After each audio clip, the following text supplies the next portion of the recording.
Hello, screenwriters, and welcome to Writing for Screens, the screenwriting step-by-step project number 50.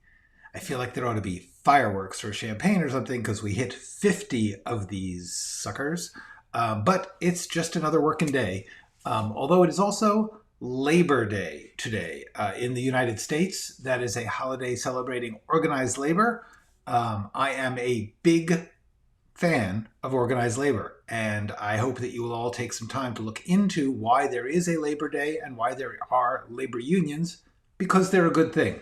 I would not be where I am today without the Writers Guild of America labor union, and although there obviously are drawbacks to some unions at some time, and some of them have been corrupt and some of them have been selfish, and that's the way the world works. You make them better, you don't get rid of them. My opinion, you're welcome to it. I am Glenn Gers. This is Writing for Screens, and this every Monday through Friday, if I can be here, I am here at 3 p.m. Pacific Standard Time, working on a pilot script from rough idea to finished script, I hope. And while I'm here, a whole bunch of you are here too, and I'm glad to see that. And you can ask me anything, almost.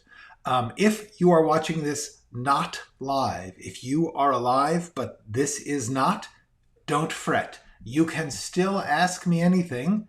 You just go to writingforscreens.com. That's a website on the internet where you can contact me by pushing the button named Contact Me. That will immediately send me, open up a little form for you to send me an email, and that's cool. But if you don't want to do that, we have so many ways for you to contact me. It is terrifying. You can also just put the comments, put a question in the comments of this or any video here on the YouTube channel Writing for Screens. And with all that boilerplate, hello Maria, hello Matt, hello Wolf, hello Alex, hello 99 Precinct, hello Foam Heart. It is great to see y'all. Happy Labor Day to you all. And I'm going to begin laboring because I am both the employee and the employer in this case, but I'm giving myself time and a half because I'm working on a holiday. Dream Phaser, hello.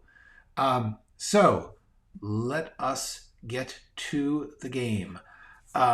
We are still on scene 1. And that's what happens. Let's not kid ourselves. Writing a script takes a long time. It takes even longer if you're only doing half an hour, 45 minutes a day. Usually, it would be good to put in a couple hours. I have to say, I probably would have gotten this scene further along if I was spending my normal work time on it. But we are taking it bit by bit so that you can watch it in easily digested YouTube segments. So here's the deal. So I read through this. First of all, I'm going to get rid of I sort of overdoing the stuff that the loserish physical description, which is just, even saying that makes me feel bad because, just because someone is going gray does not mean they're a loser. Or, if so, there's a lot of us.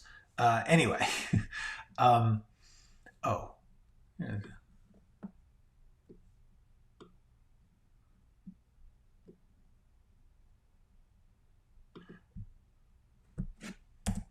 was just moving some stuff around because I wanted to make the monitor more important. We should immediately, you don't want to set up a thing. He's illuminated by pools of light from task lamps, the colored LEDs, and then, oh, by the way, the glow of a monitor, because our mind is getting a picture. When you describe something, the order that you describe the pieces of it in are layering into the person's mind, and if you tell something that there is no way they would not have seen instantly, if you hold it till the end, it can be a little psychologically confusing. To say he's illuminated by these little dots of light, oh, and by the way, the glow of a monitor, it's confusing. This is subtle, it's psychological, it's subliminal even, but I tend to think of it.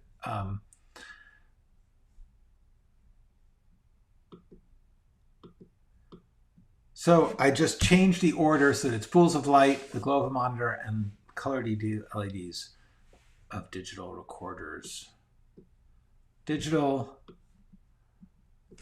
recording equipment. Just not get it.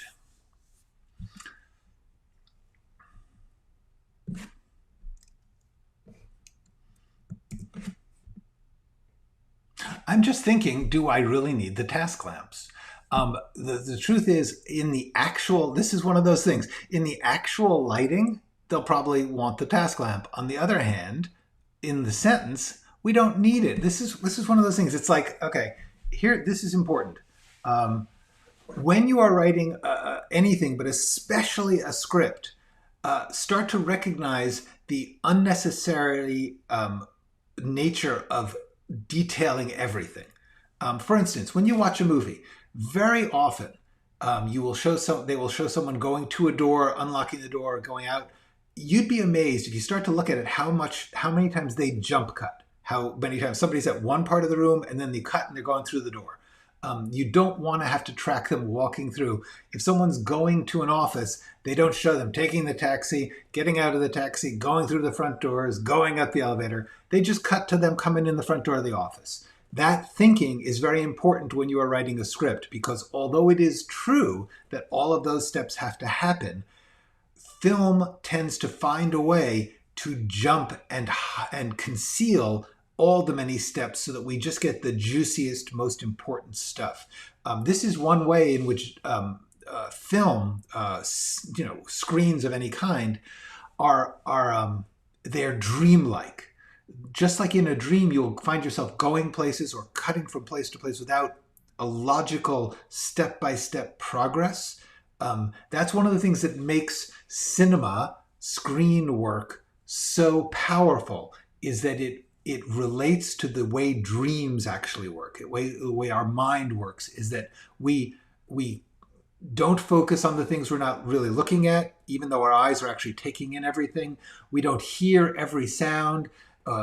We have a little internal mixer that is tuning out stuff and making sure that we're listening to the thing we care about. Likewise, in screenwriting, you need to do that. And I am not doing that here. Because the pool of light from task lamps, although very lovely, is a lot of extra words that we don't need. So I'm cutting them. Because the truth is, it doesn't matter. None of it matters. You're setting an atmosphere, a mood. You are not actually telling them how to light the scene. Okay, so, my goodness gracious.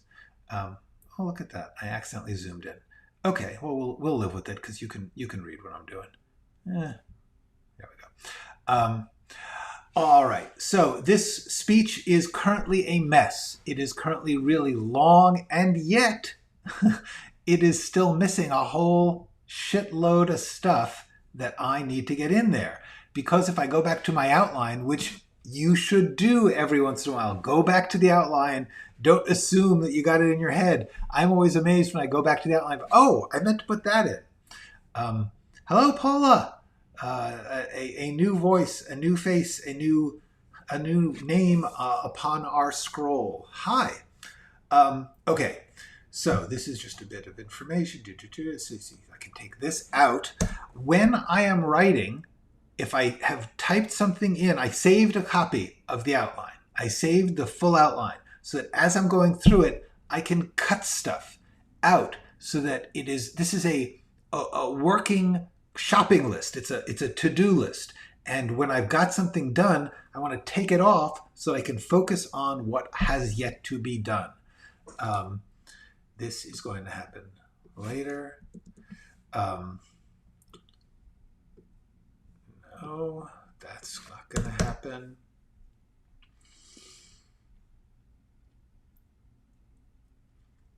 Hey, Diggiest Dog. Nice to meet you. That is a good question. I will talk about it later. I'm gonna write for. I'm not going to give up on this right now, but that's a legit question. That's actually a big question, so I'm gonna talk about that in a bit. Okay, so the thing that I have not gotten into here is there's all this stuff that I said I want to get into the podcast that I am not getting, let alone the fact that I have described, essentially he's talking about the first murder. And here's the problem. If this is the first murder, you would think it was the first episode of the podcast. He's drawing you in. But we need to have the podcast have gone out several times for the information, the threat that he is planning to reveal new evidence about the identity of the killer. That has to be public knowledge. If it's not public knowledge, the killer has no motive to come after him. So I have sort of painted myself into a corner here without thinking about it. I was just trying to get a cool opening, the first killing. But in fact, I'm going to have to either go back and make this a later killing. I'm going to have to rewrite this later. But right now, what I need to do is get in all the stuff I have not gotten in yet. Because if I go back to the outline, which is right here. Okay. He wants to talk. I need him to talk about how he got into this.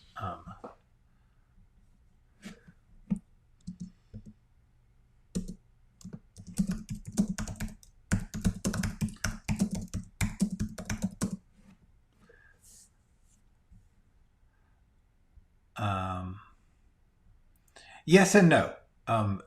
Assuming that you have more than one project, that actually could make sense. We will talk about that in a moment. I was 11 years old when I first heard about the chemistry set killer. Now, I have not given this much thought. This is one of those spots where I remember I told you in the outline I had not made certain choices. I am now running into the fact that I have not made the choice of how exactly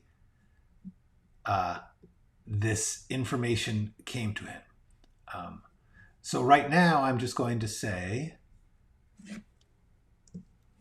it was the first time I became aware of human evil. Sometimes you just get the stuff you've got. Get the stuff you've got on the page, and then you can start to look for what's missing in it or what needs to be connected. Some person out there was killing other people, apparently for the fun of it, the sport, to get attention. Let's get our themes right here. Okay, so it was the first time I became aware of human evil. Some person out there was killing other people, apparently for the fun of it, the sport, to get attention. Oh, by the way, that's a thing you do. These are obviously not complete sentences, but it's the way people talk sometimes, especially when they want to, when they're working through something or when they're trying to get you to feel it. They'll hammer home little fragments of sentences, little other ways of saying the same thing. All right. Yeah, I think he does start with an episode, and I'm going to recap. I don't think he starts with a recap of the first killing. But thank you for trying to protect the thing that I'm going to have to rewrite. It's okay. I can rewrite it.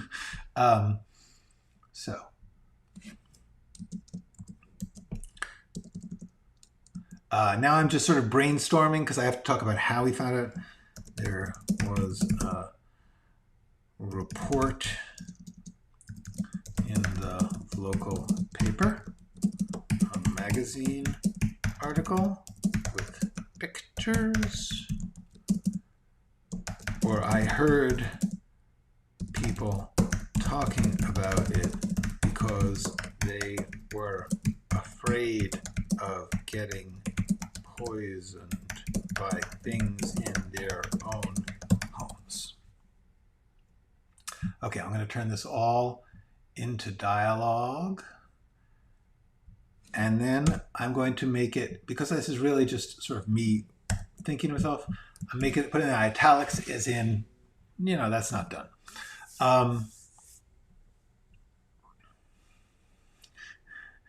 You remind me of my sound teacher. He always answers yes and no.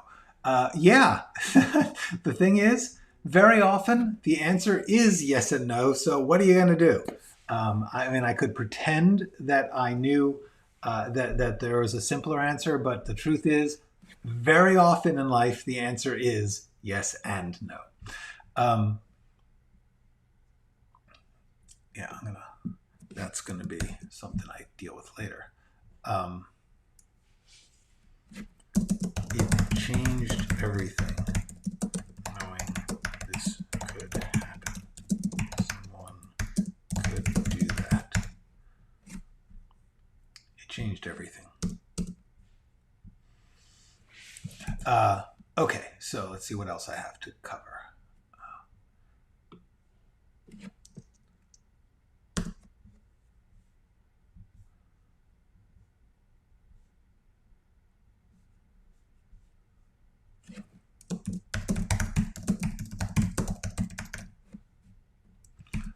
Okay, my first serial killer. Okay, what else do I need to get in here?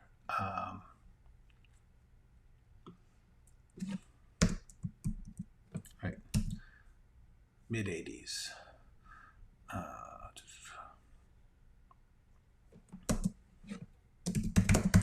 Could be anywhere.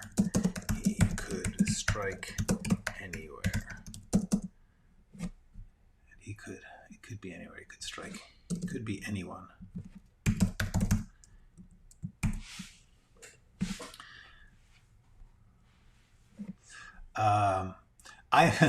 I'm just writing, so I'm getting quiet, and I apologize for that.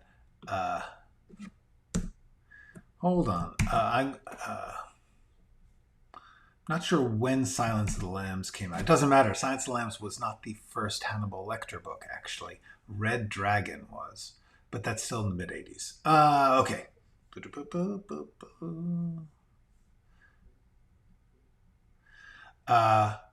No, I can't, because he is recording this. He's not broadcasting it. So therefore, although it's tempting, we're going to have to layer that information, and we're going to show people listening to him at other times. That is, though, a good note. We should show people listening to his podcast, just not this episode, because this is he's still in the midst of making it. Okay. Yeah. Okay. Yes, I have to get to that. When he said nobody's listening, it was literal. It took me a while too. Yes, absolutely. So one of the things I'm going to just add to the outline here is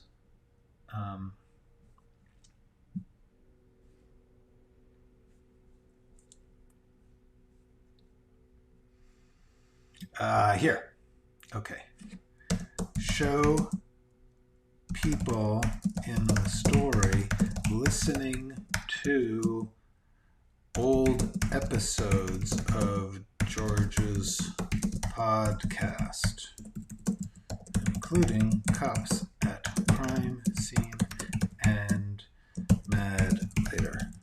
Okay, so I'm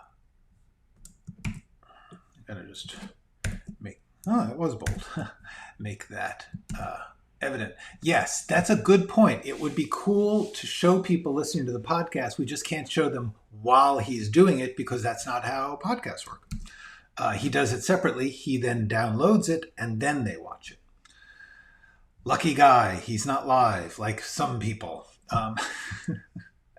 Yeah. All right. So yeah, now.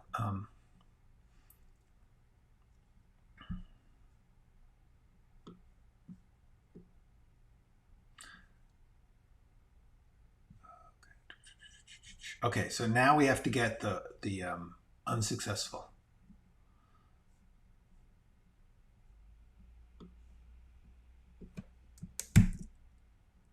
Okay. Right now, all I'm trying to do is get this from the outline into this. So I have not figured out the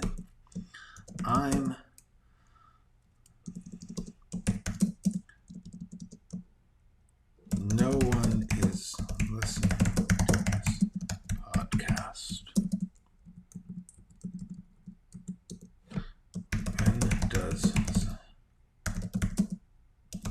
How did I become obsessed? Obsessed. Is that when I became obsessed? No. It was buried for a long time in memory.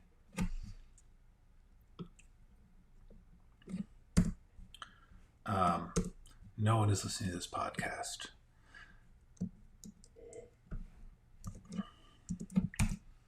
I know that.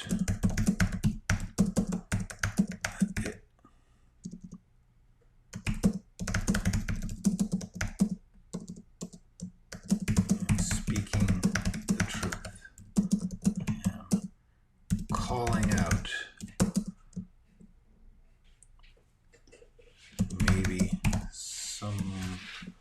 Maybe someone else knows something they haven't told anyone. That's what citizen journalism is about. Speaking out, testifying. I'll move this. Then maybe something will happen. Maybe someone else knows something they haven't told anyone. And hearing my journey, this is not right, will provoke them to break their silence.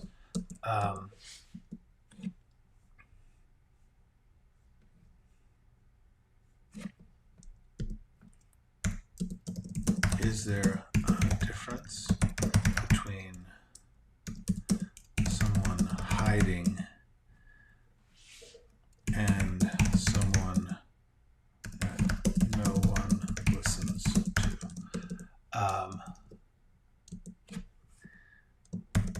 Yeah, a secret weapon.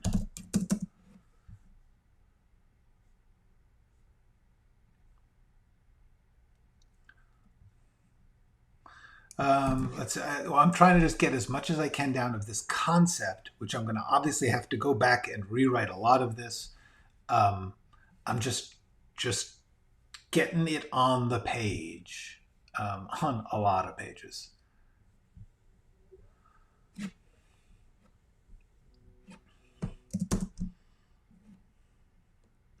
Okay. No one is listening, but I am on a mission. No one is listening.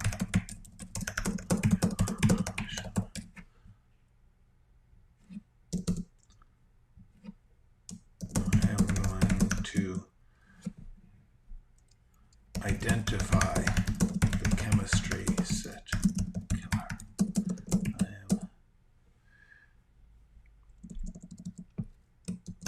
People like me are all over.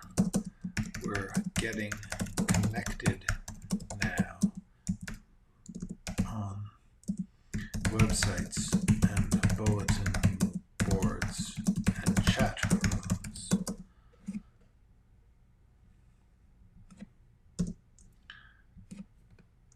The power and wisdom of the crowd is being summoned to hunt down these cold, calculating monsters.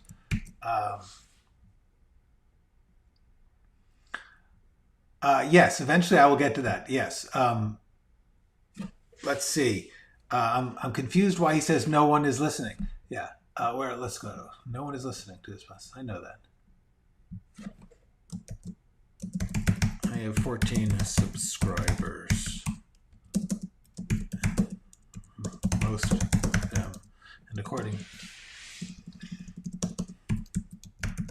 to my latest analytics, only 3 of them have downloaded any episodes. All right, so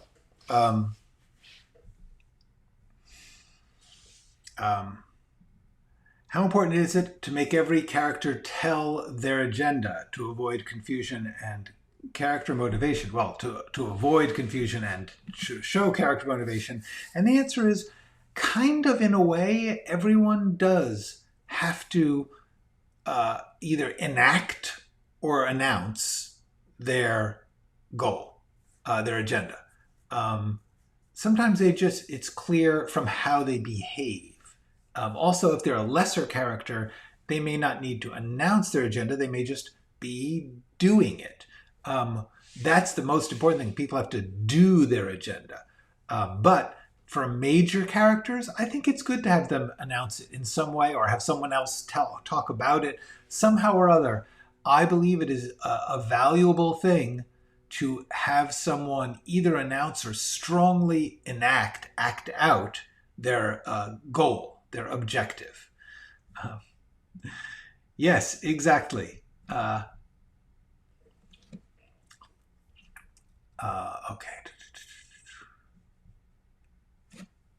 I am going to use this podcast to broadcast it. I have found new, critical, decisive evidence on the identity of the chemistry set killer. Evidence was out there in plain sight, but no one was looking. No one. The case was cold. New atrocities had caught the attention of the public. There were more popular killers, so no one noticed. But I did. And I will reveal this evidence on this podcast. Stay tuned.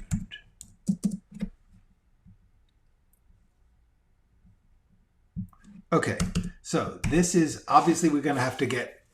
This is just the crudest, rawest thing. Yeah, it could be, but I don't think it's a good idea. And I'll tell you why. Sometimes the show don't tell thing is actually more work than it's worth. The point of his subscriber stuff is about him, his what he feels about it. It's not an important clue to anything. It's not important information. It's background information on him. And so by taking the time to reveal it or make someone read it on a screen, it's actually just making it far too important. This is a good way to, like, he's in telling us about himself. He is actually taking an action. He is trying to speak out to people, and that's actually, to me, more interesting than just piling up facts, which is the fact of his actual subscriber rate. Okay.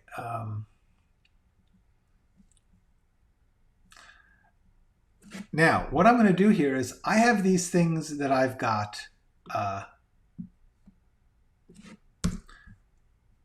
I'm just going to get into the speech.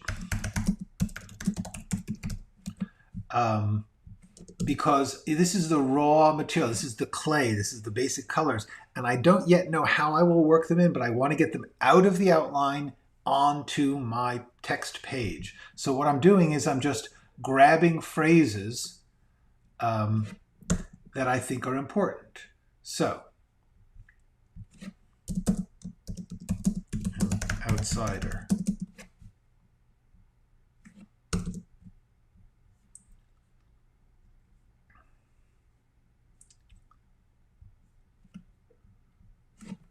Quirky, stubborn, obsessive. Maybe obsession is not such a bad thing. I will not be using all this. You are seeing raw, rough draft. You are seeing why. This is why, by the way, no one does what I'm doing because it's embarrassing and hard to follow. I am just getting stuff on the page.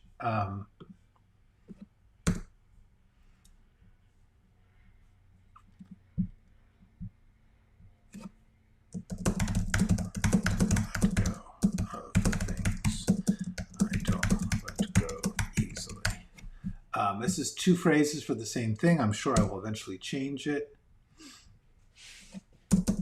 I worked in radio long after radio died. Now I'm podcaster. He is just talking here. Oops. Okay. All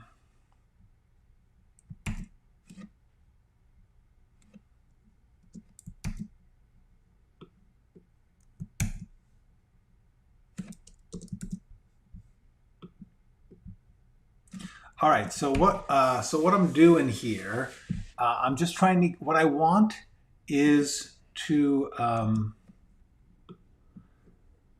get I want the outline to end up empty. I want the outline to end up being just these things. And I want to get rid of all this stuff that you're seeing here. Eventually, this should be just a checklist of scenes, and anything that's in here, I want to get it out onto the page where I can then edit it.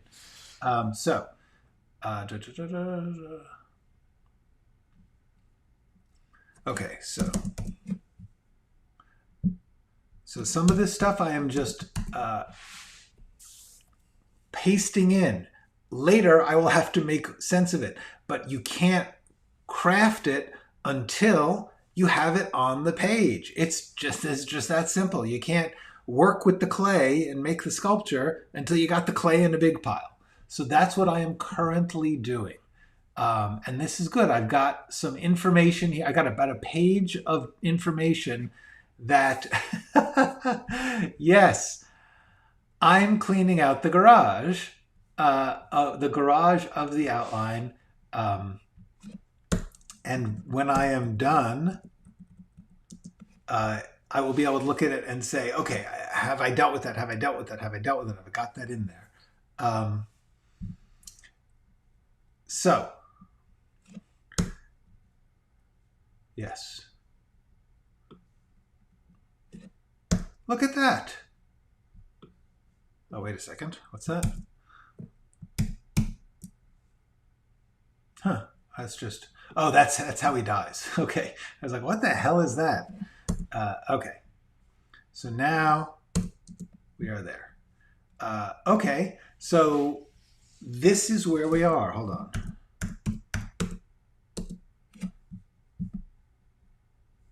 I'm going to take my so far so good and I'm going to put it way back up here at the beginning. Okay. So far so good. Okay. Now, obviously this is still not cleaned up enough, but look at that. We're working on it. We are working on it. And with that, I'm going to take a stop here to answer some questions, because you guys asked some questions and they were good questions.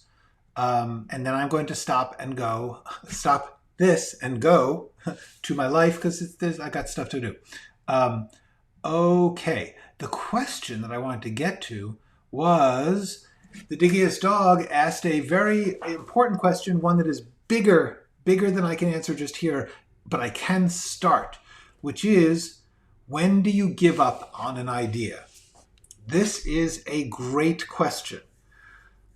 I have a theory that there are certain artistic questions which do not have an answer. They are balances.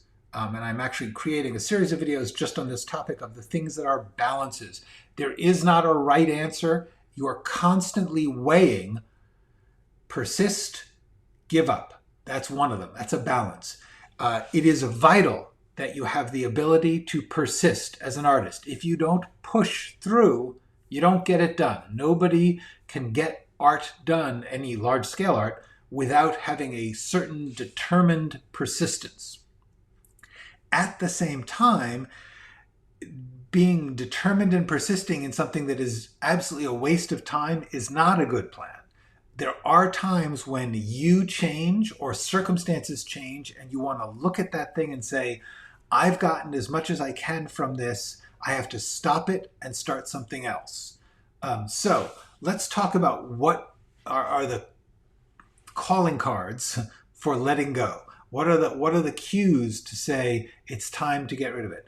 And as far as kill your babies, kill your darlings is the official quote, supposedly from Faulkner, the novelist, that when editing, you need to take out those things that you love so much that you're protecting them at the cost of a larger worth of the story. That's called killing your darlings. But in this case, we're talking about you have more than one possible project. Which one do you let die? Have you learned something or gained something that has changed since you started it, that means that what you thought you were doing, you're no longer doing, that whatever you thought you were going to get out of this is not going to happen? Suppose you start on a project, halfway through you discover someone has already put into production basically the exact same story. For some people, that'll be enough to say, I shouldn't continue writing this. I actually, this one was very painful. I spent years working on what I thought might be a novel or maybe a series or something about a terrorist group that came up with a way to topple an enormous tower in an imaginary city. It was going to be sort of symbolic, and it was this was a long time ago that I wrote this. And I'm not going to get into the details of how they do it because it's actually not a bad plan, and I do not want to give actual terrorists the idea. But then 9/11 happened. This week is obviously a powerful time to think about the fact that 20 years ago 9/11 happened. And so that project, which was sort of, this is a fantasy, it's a symbolic fantasy story, suddenly I had seen it happen.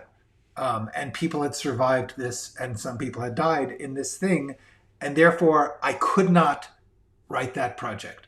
It still haunts me because I had to let go of it because it was no longer the fantasy that it needed to be a good story. So sometimes there's things in the world will change, and you'll be like, oh, well, now I can't do that.